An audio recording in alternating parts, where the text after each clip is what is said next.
생산 라인 증설하는 것도 노조하고 협의해라. 사람 뽑는 것도 노조하고 협의해라. 그럼 과연 자본가 입장에서 보면 한국에 투자하라고 그렇게 하겠느냐. 오히려 이렇게 미국에서 투자하라고 그러니까 이참에 저쪽에서 하자 이렇게 생각할 가능성도 있다고 저는 보거든요.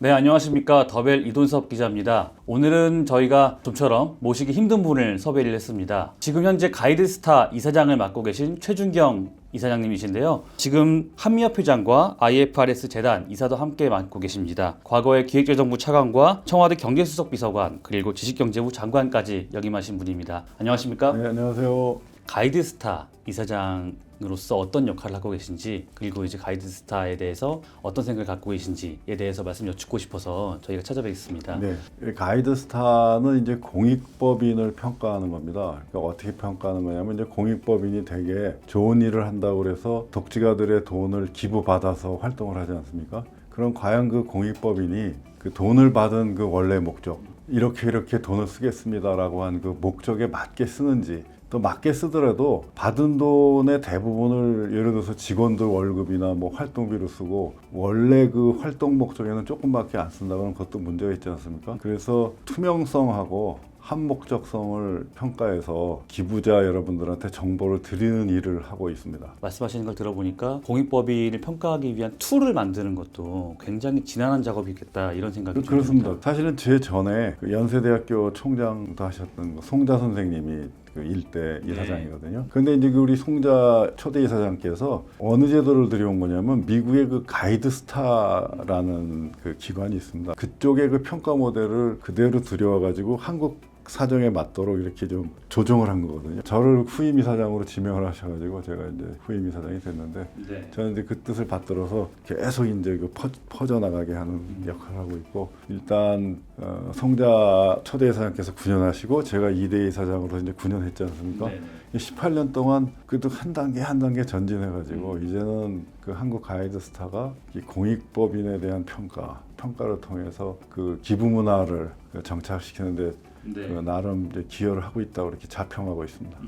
이사님 그러면 가이드스타에서 현재 평가하고 있는 공익법인 개수는 얼마나 됩니까? 저희는 그 외부 감사를 받은 공익법인만 평가를 합니다. 왜냐하면 외부 감사를 받지 않으면은 그 사람들이 내는 그 재무제표 숫자를 우리가 확인할 길이 없거든요. 네. 그래서 그 공익법인 숫자는 뭐 훨씬 더 많지만 외부 감사를 받은 그 공익법인은 약 2,000개 정도 수준이 저희 평가 대상입니다. 그럼 2,000개 평가 대상 중에 2,000개 공익법인이 전부 다 등급이 나옵니까?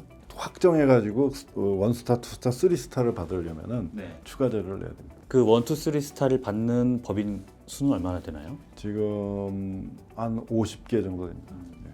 우리나라의 공익법인 종류도 정말 많고 하는 일도 정말 많을 것 같은데 아까 모두에서 말씀하신 것 같이 공익법인 입장에서는 가이드스타의 등급을 받아서 평가 결과를 받아서 어떻게 활용할 수 있을까요? 활용이 되죠. 왜냐하면 예를 들어서 최고 등급을 받았다 그러면 우리가 이렇게 한목적성이나 또는 투명성에 있어서 객관적인 평가를 받았는데 이렇게 최고 등급을 받았습니다. 이렇게 하게 되면 잠재 기부자들이나 지금 현재 공익법인에 기부하시고 있는 분들은 굉장히 편한 마음으로 선택을 하겠죠. 기업도 이제 공익법인에 출연을 하는 여러 기관 중에 하나인데 기업이 공익법인을 찾을 때 말씀하신 것 같이 가이드스타 등급이 높은 공익법인이라면 조금 더 기부를 하기 편하고 조금 안심하고 기부를 할 수 있는 환경이 좀 될 것 같습니다. 그렇습니다. 예, 그 아시다시피 기업도 이제는 그 ESG 경영 또는 뭐 지속 가능성 경영이라고 그래가지고 뭐 환경인 거, 그다음에 그 지배 구조 문제, 그리고 아주 중요한 게 그 사회적 책임이지 않습니까? 네네.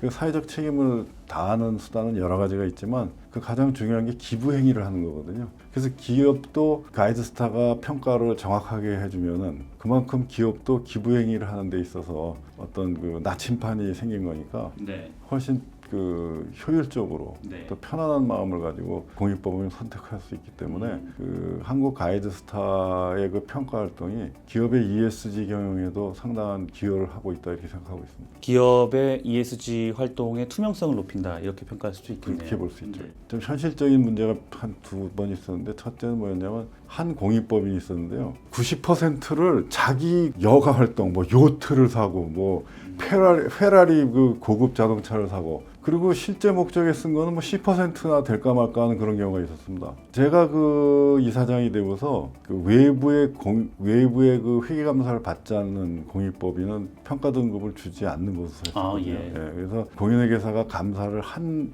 재무제표를 제출하는 공익법인만 평가 대상을 했거든요. 그래서 그 법인이 평가 대상에서 제외가 됐었어요. 근데 나중에 그 사건이 터졌습니다. 만약에 평가를 우리가 했으면 A등급이에요. A등급을 받았는데 보니까 90%를 엉뚱한 데다 쓴 거죠. 그래서 저희가 이제 외부 감사를 받지 않았기 때문에 뺐기 때문에 다행히 상당히 위기였죠, 사실. 만약에 그 A로 평가했으면 우리 한국 가이드스타가 상당한 위기에 봉착했을 텐데 그 외부 감사를 받도록 의무화하는 그런 조치가 선행됐기 때문에 그 다행히 등급 외가 돼가지고 그런 경우가 있었고요. 그리고 이제 또 하나 우리나라에서 모금 활동은 하는데 그거를 해외에다 이렇게 보내가지고 해외에서 주로 활동하는 경우가 있었습니다. 그래서 우리나라 사람들이 돈을 내갖고 뭐 거의 100% 가깝게 외국으로 나가서 외국에만 하는 거는 그건 별로 바람직하지 않은 것 같습니다. 우리 사회에도 뭐 많이 기부를 원하고 또 그런 공익법인의 손길을 기다리는 그 계층이 있는데 그래서 적어도 50%는 국내에 써야 되겠다. 그런 방침으로 있거든요. 가이드스타에서 보고 있는 공익법인의 어떤 이상적인 거버넌스 형태 이런 것도 좀 있으십니까? 첫 번째 원칙은 소위 말해서 뭐 직원의 임금이라든지 또는 뭐 여러 가지 그 조직을 유지하기 위한 비용 있지 않습니까? 그것이 과도해서는 안 된다. 적정한 수준에서 이루어지고 나머지는 모두 원래 그 공익 그 목적에 써야 된다.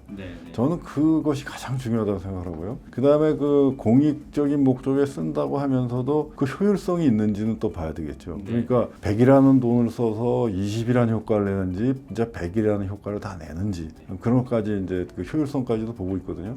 기부받은 돈의 가급적 많은 부분을 목적대로 효율적으로 사용하느냐 그거를 보기 위한 평가를 하는 거고요. 내부의 그 지배구조라는 거는 뭐 저희들이 뭐 아주 엄격하게 하지는 않지만 그러나 그 이사회 의사록이라든지 그런 것들은 저희들이 그 구비하게 하고 또 기록하게 하고 또 그런 걸 갖다 또 공시하는지 여부도 평가를 하는 대상에 들어있습니다. 네, 그 공익 사업의 효율성을 도모한다는 게 쉽지만은 않은 일인 것 같습니다. 그렇죠. 공익사업의 효율성을 도모한다는 건 쉽지는 않지만 또 어느 거나 효율성을 증진시키는 건 쉽지 않죠. 기업도 마찬가지입니다. 기업도 과연 효율적으로 운영하느냐는 부분은 다 지난한 과제죠. 그러니까 뭐 쉬운 얘기는 아니지만 그러나 그런 그 효율성을 늘리기 위해서 노력하는 모습은 이제 보여야 되고 적어도 그런 효율성을 확보하기 위한 어떤 제도적 장치가 돼 있나라는 것을 평가하는 게 이제 저희거든요. 네.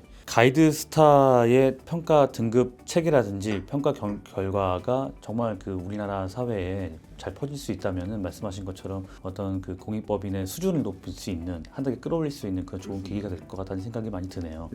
경제 원로께 한번 지혜를 한번 구해본다는 취지에서 말씀을 여쭙고 싶은데 우리나라 지금 환율 이슈에 대해서는 이사장님께서 보고 계신 어떤 시각 같은 게 좀 있으신가 궁금하거든요. 기본적으로 이제 환율이라는 거는 예를 들어서 이제 미국 대미 환율이다, 달러 대 원화다 그러면은 결국 양 경제의 어떤 기본 체력을 비교하는 거거든요.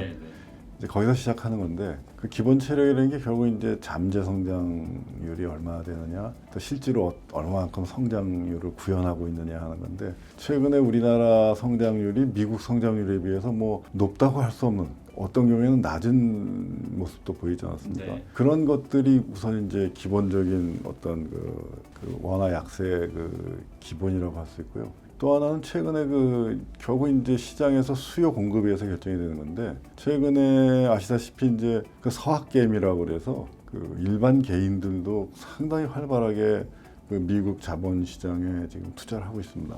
물론 이제 그 미국의 그 빅테크 기업들이 상당히 그 실적이 좋지 않습니까? 그러다 보니까 이제 그리 가는 것도 있는데 그러다 보니까 기본적으로 달러에 대한 수요가 점점 늘어나고 있다는 거고요. 그리고 최근에 이제 잘 아시다시피 그 미국과의 그 관세 협상 결과로 우리가 1년에 한 200억 불 정도를 투자하게 지금 돼 있지 않습니까? 그러다 보니까 외환 수급 구조가 조금 그 달러 쪽에 유리하게 좀 약간 이렇게 기울는 형상이거든요. 관세 협상 결과로 200억 불을 우리가 이제 투자하게 되는데 그 200억 불이 이렇게 부담스러운 규모는 아닙니다. 왜 그러냐면 아시다시피 뭐 직접 하는 부분도 있고 또 뭐 SPC라는 그 특수법인을 세워서 하는 것도 있기 때문에 그렇게 부담 아니고 또 그냥 직접 한다 하더라도 부담이 안 되는 게 아시다시피 우리 외환보유고가 4천억 불이 넘지 않습니까? 그러면 4천억 불에서 나오는 기본적인 이자 소득이 있다고요. 그럼 그걸 장기채 놓고 그랬으면 3% 수준이 넘을 텐데 그러면 4천억에 만약에 3%는 120억 불 아닙니까? 네. 기본적으로 외환보유고가 가만히 앉아 있어도 늘어난 게 120억 불이거든요. 그리고 이제 우리 그 해외에서 기체가 가능한 수출입, 한국 수출입은행이라든지 한국 산업은행이라든지 이런 데서 연간 기체할 수 있는 또 능력이 꽤 되거든요. 뭐 적어도 1년에 한 뭐 30억 불 내외는 별 부담 없이 할 수 있고 게다가 또 우리 외국한 평형기금에서 또 달러 표시 채권을 발행할 수 있는 능력이 있기 때문에 200억 불은 그렇게 큰 부담이 없는 수준이고 또 우리나라 기업들이 갖고 있는 자체 보유하는 데 있고 그래서 그거는 그 환율의 수준을 일반적으로 예측할 때 크게 부담 요인을 생각하지 않아도 되는데 그 부분을 굉장히 부담스럽게 생각하는 것 같아요. 그 일반 그 이제 그 외환 시장 주변에 있는 분들이 근데 그거는 저는 크게 부담 요인이 아니다 이렇게 보고 있고요. 다만 이제 서학개미 투자자들이 자꾸 그 이제 그 미국의 빅테크 성과적 빅테크로 몰리는 거 그건 뭐 어떻게 보면 뭐 자연스러운 현상이긴 하지만 그러나 그것도 그렇게 좋은 시절만 있는 건 아니거든요. 아 그럼요. 그러니까 어느 정도 환 해지를 하고 너무 오픈으로 지금 한 해지를 안 하고 완전 오픈으로 나가고 있지 않습니까? 그래서 지금 수급에 문제가 있는데 적어도 좀 다는 해지 안 한다 그래도 적어도 좀 일부는 해지 하시는 게 어떨까 저는 그런 생각을 하거든요. 그래서 그런 개인용 해지 상품도 좀 만들어내고 하면서 그러니까 이제 수익만 생각하지 말고 위험이 있는 거 아닙니까? 그 하이 리스크 하이 리턴이라고 그래서 지금 높은 수익을 올리고 있다는 거는 언젠가 굉장히 높은 위험이 발현될 수 있다는 거 아니겠습니까? 그러니까 너무 한쪽만 보시지 말고 그 서학개미 투자자 여러분들이 조금 좀 신중하게 하실 필요도 있지 않나 그런 생각이 듭니다. 이런 경제 환경에서 기업이 기업 활동을 하는 것도 쉽지 않을 것 같다는 생각이 많이 그렇죠. 들거든요. 기업도 그렇죠. 네. 지금 달러가 이제 수출하면 달러가 들어오지 않습니까? 그럼 이제 만들기 위해서 우리나라 뭐 원재료가 없는 나라니까 그거 이제 사들이 오는 또 수입 대전이고 그러면 수출 대금하고 수입 대전을 이제 어떻게 할 거냐는 건데 보통 이제 그 내추럴 해칭, 그 자연 해칭이라고 그래서 수출한 자금을 환전 안 하고 있다가 그 수입 대전을 그냥 갚아버리는 이제 그거 이제 내추럴 해칭이라고 그러는데 근데 이제 보통 우리나라 기업은 이제 되게 네트 엑스포터가 많잖아요. 그러니까 수입 그 초과 수출을 하는 거죠. 그리고 그 소위 그 순수출분 그거는 이제 이거 어떻게 할 거냐를 이제 결정해야죠. 환전할 거냐, 그냥 달러로 들 거냐 하는 거 이제 그런 건데 기업들도 이제 고민하는 거죠. 기업이 조금 더 기업 활동을 더 적극적으로 또 액티브하게 하기 위해서는 어떤 요건들이 좀 갖춰져야 된다고 보십니까? 펀더멘탈 얘기했는데 미국의 그 기본적인 성장률하고 한국의 그 성장률의 차이가 이제 체력 차이라고 말씀드렸는데 우리나라가 그럼 체력을 늘리려면 우리나라에 투자가 돼야 될 거 아닙니까? 근데 우리나라 아시다시피 투자를 하기가 쉽지 않은 게 경직적인 시장들 있잖아요. 예를 들어서 그 규제 시장 너무 경직적이잖아요. 그러니까 자꾸 그 한국에만 있는 규제들을 자꾸 만들어내는데 그거는 그만큼 한국 기업들한테는 부담이거든요. 외국 기업들은 없는 규제를 받고 있으니까 같은 스타트 라인에 못 쓰는 거 아닙니까? 뒤에 쳐져서 출발해야 되는 거니까 그 한국에만 있는 그 어떤 규제는 없애는 방향으로 가야 됩니다. 절대로 한국형이라는 게 안 통하는 게 포브스지에서 우리나라를 그 강국 대열에서 6번에 놨지 않습니까? 그러니까 1번이 당연히 미국이고 2번이 중국이고 3번이 러시아, 4번이 독일, 5번이 영국 그리고 프랑스, 이탈리아, 캐나다, 일본까지 제치고 우리가 6등의 랭크가 됐단 말이에요. 그러면 한국은 이미 한국형이라는 걸 쓸 수 없는 나라예요. 기술 자체도 한국형이라는 건 있을 수 없는 거고 어떤 그 규제도 한국형이 있을 수 없는 거고 모든 걸 다 이제는 국제 규범에 맞춰줘야 되는 거거든요. 근데 그런 상황에서 자꾸 규제를 만들어내면은 한국에만 있는 발목 잡는 거죠. 그거를 굉장히 조심해야 된다고 생각하고 또 우리 노동시장 얘기 안 할 수 없는 게 너무 강성 노조다 이거죠. 생산 라인 증설하는 것도 노조하고 협의해라. 뭐 사람 뽑는 것도 노조하고 협의해라. 뭐 심지어는 직원의 자식을 갖다 대를 이어서 뭐 고용을 해라. 세습 고용을 해라. 그 상당히 그 기업들이 보면 좀 부담스러운 조건 뭐 다 모든 기업이 하는 건 아니지만 심지어는 그 일부 기업에는 그런 주장까지 나오지 않습니까? 그럼 과연 그 자본가 입장에서 보면 한국에 투자하라고 하겠느냐? 오히려 이렇게 미국에서 투자라고 그러니까 이참에 저쪽에서 하자 이렇게 생각할 가능성도 있다고 저는 보거든요. 네. 알겠습니다. 지금까지 여러 가지 말씀해 주셨는데요. 정말 그 오랫동안 경제 관료로서 쌓아오신 경험을 바탕으로 좋은 말씀 많이 해주신 것 같습니다. 앞으로 우리나라 경제 상황에 대해서 조금 더 관찰할 수 있는 시각이 생긴 것 같아 의미가 있었던 것 같습니다. 오늘 바쁘신 시간 내주셔서 감사합니다. 네, 감사합니다.